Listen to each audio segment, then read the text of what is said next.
welcome to another episode of Mark2Mark Sports Conversation with a Difference. As usual, I'm your host, the Pali Rose, and with me today I have Mark Sully on my right and Mark Namanya on my left. Okay, and as usual, we have so much to unpack for you this coming week, so just stay tuned and keep up with us. Keep up with us. On today's menu, we are starting, of course, with what's home. We'll be looking into stadium updates. We'll be looking into the magical Kenya Open. That's golf. Mark Namanya will be coming in later to update us because as we speak, actually, it's ongoing. And then we have the Silverbacks that Mark Sully will be talking about as well. And then second on the menu, we will be looking into the chink in Amorim's armor, guys. Can it be fixed or is he and United beyond repair? Third on the menu, we'll be looking into the Premier League argument where one Mark has long declared Liverpool champions and the other insists not quite yet. Beware the Arsenal, he says, okay? Then we have the NBA All-Star Weekend. What was all the fuss about? And then I'll be coming in as usual with Paul's wisdom, and then we'll get into the predictions. So, back at home, guys, what's cooking? Yeah, first off, we look at, what's sizzling locally. We are looking at the stadium updates and the Silverbacks. Tell us, what's cooking? What's cooking? Yeah, thanks, Pal. For most of the episodes we've done on Mark2Mark, we've actually talked about the infrastructure boom that is hit the sports fraternity in Uganda. And that is because of these stadiums. We will not stop talking about them until they are flagged open. Over the last week, I toured the stadium sites, the ones that are ongoing, that are being built, with the team from the National Council of Sports, my colleagues, and our bosses at the board. We toured these sites, and for many of my colleagues, and even for the board, it was the first time getting out there and actually seeing what was going on the ground, because they've been getting lots of updates. But the reason why I want to talk about them today, I have two reasons actually why I want to talk especially about Hoima. And those two reasons I'll say, Mark knows this. One, in 2010, Mark and I were at the World Cup in South Africa. We spent the entire month there, enjoyed our football in the winter. It was as cold as it is hot right now in Uganda. Wow. That's how it was. So when we came back from the World Cup, just after we'd come back, I had to go to Germany because I had been invited by the German DFB and the association also in charge of their Winter Olympics, because they had a bid that they had put in to win the Olympic Games, to host the Winter Olympics in a small town in the Alps, in the mountains called Garmisch-Partenkirchen. Wow. So they invited us. I was one of the journalists invited from Africa. I was the one from Uganda, but there were several, one from Kenya, another from Zimbabwe, another from, several from West Africa, Liberia and all. So we got over there. So our tour of Germany was in 5 different cities. We did Munich, we did Frankfurt, we did Cologne, we did Bielefeld, we did, I even went to Oberhausen. Oberhausen was a small town which housed the octopus that had predicted on the World Cup matches. Mark knows very much about that octopus that had called for Spain to win the World Cup and actually did. So we did that visit. But the reason I talk about this is that when we were in Munich, and that was our first stop, we got a chance to go to the Allianz Arena. The Allianz Arena is the home of Bayern Munich, the biggest club in Germany, one of the biggest clubs in Europe and the world. This arena had only been 5 years old at the time. It had been opened in 2005, so this was 2010 and we were there. The Allianz Arena was amazing, was an amazing architectural site. Munich is a city with very low rising architecture. They did not want to interrupt the old architecture by putting high rises and all. So it's a city with low rises. So everywhere you are in Munich, you can see the Allianz Arena when you're on the motorways and everything. You can see it from anywhere. Wow. Yeah, because it's not like Frankfurt. Frankfurt is the one they call the New York of Germany. High rises, big skyscrapers and everything. Munich is the total opposite. They've conserved it as it was, an old city. So you could see it from everywhere. Now the Allianz Arena had a uniqueness from several other stadiums across Europe that were being built at the time, which are brand new, because it shines different bright colors in the night. So everywhere you are in Munich, you can see it when you're driving. It's just changing colors, and it's a brilliant piece of work, and it's so beautiful on the skyline of Munich. That should be interesting. Yeah, so that is what Hoima Stadium is going to look like for Ugandans. And so many people, when we came back from the tour, me and my colleagues from NCS, I tweeted that on our handle, on the NCS handle, on our X handle. And I got reactions in my inbox, not even on X itself, but in my inbox, of people saying, but Mark, really, you're exaggerating. So I said, guys, listen, the Allianz Arena is much bigger. Yes. It's a 75,000 seater capacity when there's a Bundesliga game for Bayern. It is only, they cut it down to 70 when they have a European match or when they have Germany national team playing there. They cut it to 70. Hoima Stadium capacity, the main stadium is only going to be 20,000. Remember, this is part of a multi-sports complex with several other things. Yeah. But it's going to be a mini Allianz Arena in that sense, because when we got there, this is when the project team from Suma, this is the first time they revealed to us actually during a presentation in the boardroom that this stadium was actually going to be one of those with those plastic panels, the beautiful ones, which change colors. For Uganda, it will only be our national flag colors. So it will be shining black, yellow, and red on the Bunyoro skyline. So people will be able to see it from Hoima town, from the hills across. There's so many hills in and around the stadium.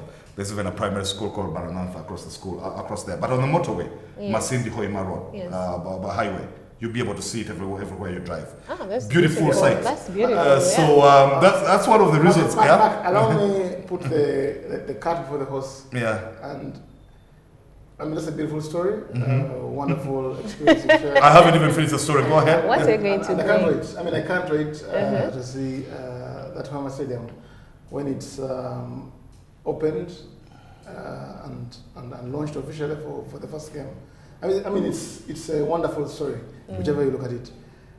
But and let me be typically Ugandan. Let me play the devil's advocate here, because and I know this may be too early, but the bigger challenge for Uganda, and listen, fantastic edifice we're going to have in the sporting fraternity. The long-term plan for Hoima. How we're going to make sure that it's not a white elephant, because I've got to ask this, and I know AFCON is a couple of years away, but there have been presidents all over the African continent, Mark, and you don't want to build such a wonderful stadium in an area which is developing because of being close to the Albertine and all the oil economy there. But I've seen bigger economies, Mark. Brazil, I was in Brazil for the Olympics some 9 years ago. And most of the infrastructure developments right now are white elephants. And Brazil is a much, much bigger economy than Uganda.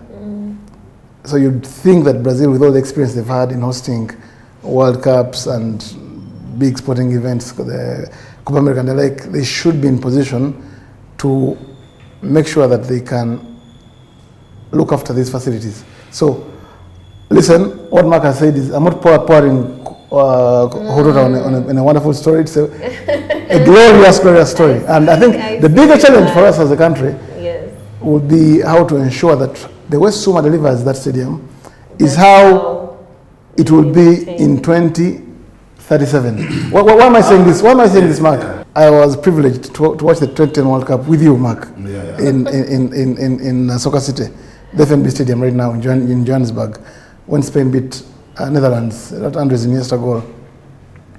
I went back to Soccer City last year, and it's the same stadium, Mark, we visited. Everything is the same, the way it is. Everything, and I'm not exaggerating. So for me, I think that will be the challenge for Uganda. Yeah. So Mark should allow me to answer with very positively, because I've thought about this, and you can imagine if I have the sports hierarchy, the people I work with and the decision makers, have thought about it as well. Now, I'm going to get there shortly, but I was telling you. So when they made this presentation, and that hit me. It hit me in a way perhaps it didn't hit some other people who were listening to the presentation, only because of the experience I'd had with Allianz Arena. But I could see that everybody is impressed with how much work the Turkish guys have put in, how quickly they've done it, and how thorough they are. When you see the blueprints of what they've planned for the VVIP and the VIP sections, it matches some of the biggest stadiums Mark has been to, because Mark has been around the world to every stadium, and he knows what it means to go into a VVIP lounge at a proper stadium, or to go into an executive box in one of these. It's amazing. But I was in an executive box for almost the entire time of the Silverbacks campaign in 2021 for the AfroBasket in the BK Arena in Kigali. I was privileged to be in an executive box, so I had the feel of what Suma did there, and I think they're going to surpass that even for this. Yeah, so it's going to be amazing. And it's a beautiful story. Yeah, so regardless, and the second you can ignore what I've said. It's a wonderful story. The second part, and as a country, we're going to be proud. No, don't worry, I'm going to answer you. I'm going to answer you adequately. The second part, as you can see, the second part, reason here. The second part of my excitement over that was not only my experience with the Allianz Arena, but it was an experience back in Uganda here. I worked with the Uganda National Roads Authority between 2015 and 2020. And one of the highlights of that period for the team that was at UNRWA then was the opening of the Ginjanao Bridge. Now, I remember a lot of skepticism that had been there about what it's going to look like and if things are being done well. The guys from Japan did as great work as the guys from Turkey are doing with our stadium.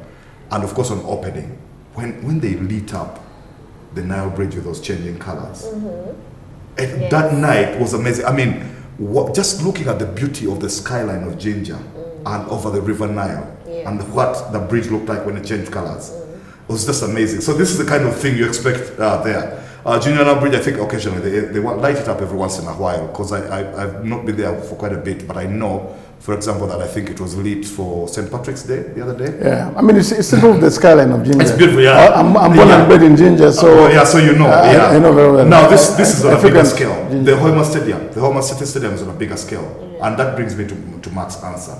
I left the Allianz Arena and the Ginjanao Bridge to come to Hoima now and answer Mark about the white elephant bit.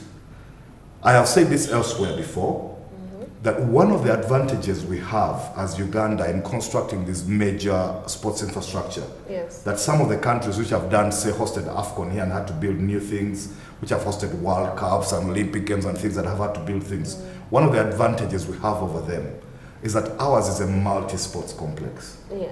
So keeping that busy, if we actually are innovative enough, creative enough, thoughtful enough, should not be as difficult as it is to keep a stadium in the Brazilian jungle busy. Allow me to build my point.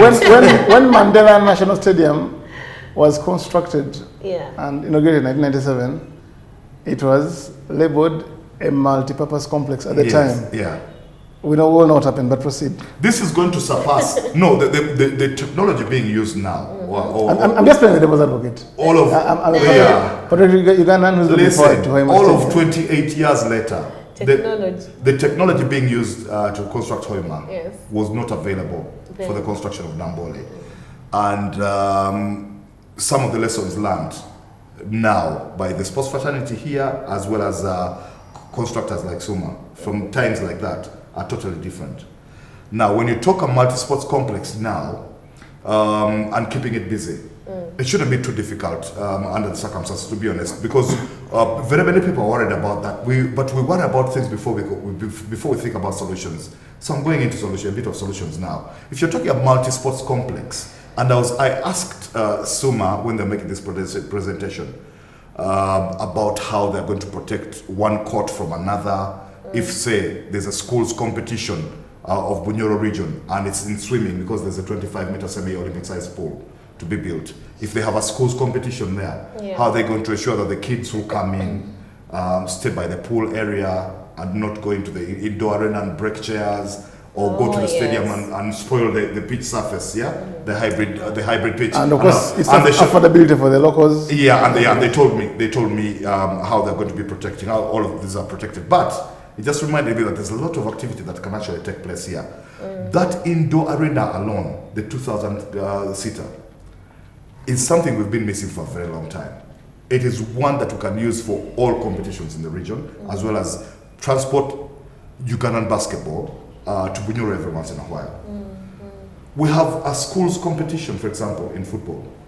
An annual schools competition is so huge, involves the Chitendes and Bukedeyas and artists and comprehensives of this world and the standard highs and all.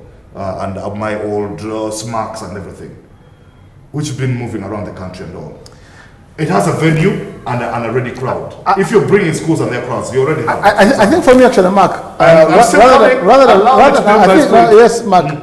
I know when Mark starts talking, it doesn't stop. But rather than, and I see where you're headed in terms of, broadening the number of infrastructure. But for me, the challenge and I think the goal for the sports leadership should be to ensure that those facilities, the new facilities, the multi-purpose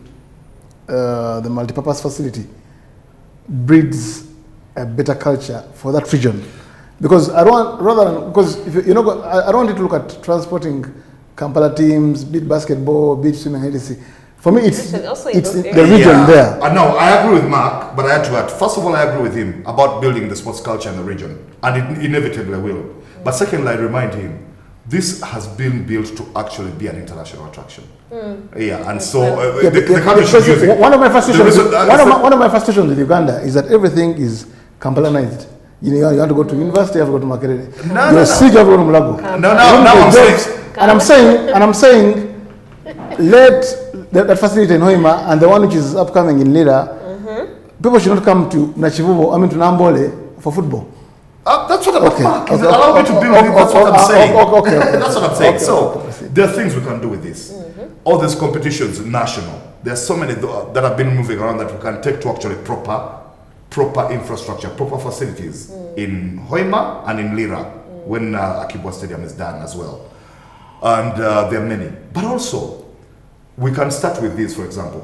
If we talk about the football stadium alone. One, there's no reason why a team like Kitara, which is the biggest from that region, which has actually caused shockwaves in the UPL, should not make that home. Kitara has been coming to Kampala. Away fans from Hoima, feeding Lugogo, Philip Omondi Stadium for a game against KCC, feeding Bunamoya, the Vipers Stadium, for a game against Vipers, and doing the same in one. Actually, Kitara's last continental home game was played in Libya, which is So Kitara making that a home, will make that stadium busy around the year. That's one. Two, because the fans from that region have shown the loyalty. For a game closer to home, there's no reason why they shouldn't watch. And of course, if they have visiting teams of the caliber of KCCA and Express and Villa and Vipers, those even fans from here, the ones for those teams will go to rival them. That's one. Two, the Uganda Cranes. The Uganda Cranes have a busy calendar every year. There must be either AFCON qualifiers or CHAN qualifiers or World Cup qualifiers going on. This is rotation. It's going on every year. They have qualifiers. But Cranes typically plays like 4 games a year. Yeah. When I talk about Cranes, I talk about the senior national team. So we'll say that Hoima and Akibwa are guaranteed at least 1 Cranes game a year already. Yeah? You see what I mean? You have them as Kitara home. You have them as a Boroboro home or whatever. You have them with a Cranes game, guaranteed Cranes game. Have them with... let me throw a spanner in the works, Mark. If you allow me to build how much activity you can generate there. It's amazing. First of all, the national team, FUFA, do not run one football national team as Cranes. They have under 23s, they have under 18s, under 17s, they have women's football. The national team that as well plays. This is now, I'm just talking about one facility, just the stadium. You see how, actually, if we sit down and have agreements, the federation that runs the game, the stadium management, the ministry, and national council that control the facilities and everything, if we sit down and put our minds to it, making these stadiums busy is not difficult I think as National Council of Sports and the various federations, they'll have to have a very candid, robust and deliberate symposium to that effect. Why am I saying this? When Nambole, and I use Nambole because Nambole is Uganda's biggest stadium, when Nambole was constructed, Mark, we had all the clubs, AC Villa, Express, KCC, Umeme, and the likes, URL and NDC. Nambole is within the heart of Uganda. But, and even with all the national team games which are being played there, and they had the multi-purpose facilities. There was basketball, there was volleyball, etc. It was run down. And it's in the heart of the city. So, listen. But it was busy. You're saying it was busy. It was just not well maintained. Just not well maintained. That's a different problem. That's a different problem. So busy is where you were first. So I'm actually looking at maintenance because they're going to deliver a first-class facility. I have no question about it. Soon are going to deliver a first-class facility.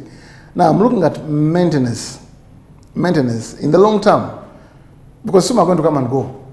Yes, they're going to empower 1 or 2 or 3 people in terms of capacity building, but that's why I said 2037, 10 years after AFCON, because AFCON is going to come, after 1 month it will be done. And it will be history, you're going to host it. For me, honestly, and listen, I am not too worried. Listen, given where we've come from as a country, it's a good problem to have. Because we're dealing with nothing. So do not misconstrue what I'm delivering here. Allow me to say, allow me to agree with him that it's a good problem, but to go further and say it's not even a problem. The National Council of Sports and the Ministry are working on a plan to actually see about the management and maintenance of infrastructure that they're building around the country. That is going to involve several things, one of which is to recruit competent, capable, qualified people to run the stadiums. Okay, they've got to be trained now by Suma. They've got to be trained by Suma before Suma exists. To run this infrastructure, and along with that, to actually outsource some of the management components and purposes to the guys actually who can do it. It's been done elsewhere. It's just being done across the border. Yeah, actually even on Nambole, because I was on the old board of Nambole, and we oversaw the renovation of the stadium, and I know that the companies which were subcontracted to handle the various things, say like the one which is managing the TAF, that Filipino company from Dubai, they've been engaging, training many of the new guys. Exactly, that's what's going to happen. So I'll tell you that will be done. The recruitment as well as outsourcing and getting the proper management people to do that. Now, ultimately, the other thing is, and this for me, this makes me laugh about some of the things that problems that Ugandans have with infrastructure like this. All across the world, infrastructure like this serves the primary purpose for sport, the sports it's been built for, and then secondary purposes. Secondary purposes include things like concerts, crusades, and so many other things like that. Things which Mark knows, he was on the board of Nambole, which have kept Nambole busy even when there's not been football. Some of these things are frowned upon by the Ugandan sports fraternity and other people. I've seen it's ignorance. It's ignorance. I've seen But let me tell you that a Taylor Swift concert makes more money at Wembley than an England game. Yeah, that's true. Yeah. And Wembley was built for England to play. Listen, but a Taylor Swift concert or a fight of Adesanya or a fight of Usyk would make more money there than actually the England game. Listen, Mark. And they don't stop that. Listen, even if it was a crusade. Mark, we watch, as long as turf is protected, watch a lot of facilities are protected, have these things. Well, listen, Old Trafford, Wembley, name it, Santiago Bernabeu, they protect the turf, they have pitch covers, and they have all these music shows, Justin Bieber, and who, name it, they come and these musicians have all these global tours, Madonna, and these Maracanã. You've seen Madonna at the Maracanã, she had a crowd which was bigger than the one which watched the World Cup final between Germany and Argentina. Yes. Then I was at Madison Square Garden, which we all know for the home of the New York Knicks. And when I was there, the time when I was there actually, Justin Bieber was going to have a show in the evening. So these facilities, they generate a lot more income from actually non-sporting events. Non-sporting events, it's huge. It's frowned upon in this country by so many people out of ignorance. Plain ignorance. Yeah, the thing is, as long as we protect it, we can use it for those. You can imagine, because those parts of the world is talking about for example, they don't have the evangelical and Pentecostal movements that we have here. Yeah. Because for us here, a Which big we do. crusade of a mega Massively. pastor coming in from Nigeria or Zimbabwe with a Ugandan one will feel it And as well. let me But say never this. mind. Let me say this, Mark, for the benefit of the viewers. The fact of the matter is that, at least from experience, like from Nambole, those evangelicals would come and pay in time and pay for everything and even clean the entire facility. They even clean it. They even clean it. Now, you're going to have a game between, I don't know, KCC versus, well, KCC have their home ground, you know. Let's not mention any Premier League team. Yes, yeah. Actually, by the time when I left on the board, most of those clubs actually were in debt. They're in the red books of the stadium. So it's a sports facility, yes, but ultimately it's a business. In the case of Nambole, and all these new stadiums, all these facilities are going to be run as businesses because they've got to generate money. At the end of the day, they're not charitable organizations. Yeah, I'm telling you, keeping them busy, keeping those facilities busy. The outside courts, the mini arena, the pool, and the outside pitch field, as well as that stadium. For me, to be honest, it should not be actually. There was even a certain party which was in debt with Nambole. So the evangelicals, you mean a political party? But the evangelicals, they'll come and pay up front. They have deep pockets. They have deep pockets. They have deep pockets, and also because they are Christian based, they have a certain ethics. And listen, yes. The cleaning part that he's talking about. Absolutely. And listen, the fact of the matter is, and I've had this discussion actually with the sports minister, Peter Gwang, because he was of the view that Nambole should only be for football events, sporting events, and nothing else. And it can't happen like that, because even the FNB Stadium, Mark, it has hosted MX championships. You know what MX, MX is? Within the FNB. So how they transform it in 2 days to host a Kaiser Chiefs, motorbikes, to host a Kaiser Chiefs Orlando Pirates game, it's amazing. It's like some kind of biblical miracle. But they do it. So you get the income from Kaiser Chiefs Orlando, and then you also get the thousands of dollars for the MX championships. So these things can actually happen. And let me tell you, when he talks about MX in the FNB, you have motorbikes in actually the stadium in South Africa. You've got the New York Giants and the Dallas Cowboys playing in Wembley. Yes. Because NFL, American football, actually exports some games to the UK and Wembley. And let me tell you, an NFL game will still generate more money than England. Way more money. Not more money. Way more money. So, honestly, there are so many things we can do in this region, in our country, in this region, and on this continent. And as far as hosting is concerned, with these facilities, as long as we've built them to standard, we are going to be able to attract the business to keep them busy, and the onus will be on us to do the maintenance work. In summary, I think it's a good problem to have ultimately, and then it's a good problem. It will be a problem along the way, Mark. You can record this, but then you will need to have very, very empowered management for all these various facilities. Because at the end of the day, there will be some political interference here and there. This is Uganda. Definitely, yeah. I know this country better than any other country in the world. So people must be able to do their job, empower them. And if that happens, I think these facilities are just going to be a lasting legacy for sport in this country. Exciting times to live in. For me, absolutely. I can barely hide my excitement, even with my colleagues at work, but also elsewhere. For me, on the social media pages and everything, for me, my excitement, I'm not hiding. Because I have been elsewhere in the world, I've been everywhere. I've seen what that does. Like, finally. I've seen what that does to the places where. Oh yes, and you talked about Mark, the Hoima Stadium. When I was in Russia in 2018 for the FIFA World Cup, the Luzhniki Stadium was illuminating in the colors of the teams which were playing there, either on the eve or on match day. Yes. So let's say if France were going to play Denmark, it was illuminating in the colors of France and Denmark. Yeah. It was going to be Sweden playing Spain. It was illuminating in the yellow of Sweden and then the red. I mean, it was magnificent. From afar, from any part of Moscow, you could see it. You could see it. Yeah, so it it's was the same thing with the similar, Allianz Arena. And That's great FOMO, yeah? Yeah, it's been a home for two clubs until 2017. So Bayern would play, it would be in Bayern colours. 1860 Munich would play there, and it would be in the blue of 1860 Munich. Yeah. But Munich was bought, 1860 was bought out. 2017 was the last time they hosted home games there. So Bayern have it to themselves now, but also Germany games. So it can shine the colours of the Germany flag, which are not too different from Uganda's, by the way. So, and then you can say the colours. And also, Mark, one last thing before Paul takes us to a new territory. The fact is, Nampole was a donation. It was a grant from the Chinese government. But because this has been, government is actually injecting in money for both the Lira and the Hoima facilities.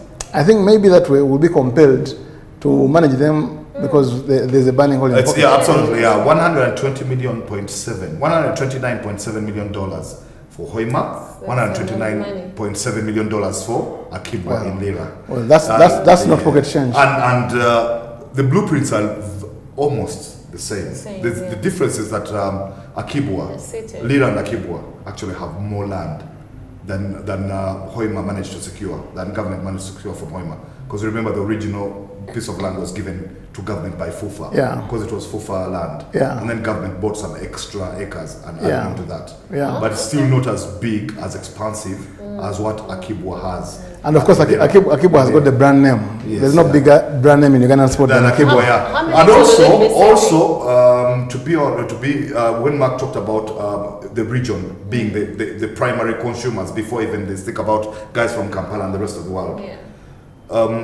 Lira is in a place which is a region which is more naturally endowed with sporting ability as far as the local populations are concerned than Hoima.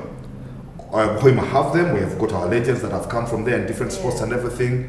But the ones from the Lango sub-region, they are way more. It can compete with any part of the country in terms of the legends. Lango sub-region, be it football, be it athletics. Because of the Lango, because even the Acholi region will use that same one because of proximity. So what's the difference in capacity though? They are both 20,000 seaters for the main stadiums of football. The mini arenas are both 2,000 seaters. The pools are the same, 25-meter swimming pools. The outside courts, basketball, netball, volleyball, all same numbers. The one difference perhaps will be that Akibwa, because they have more land, they actually have that hostel, a 60-bed hostel that Hoima doesn't have at the moment. But I know that at some point they'll make provision for that even in Hoima.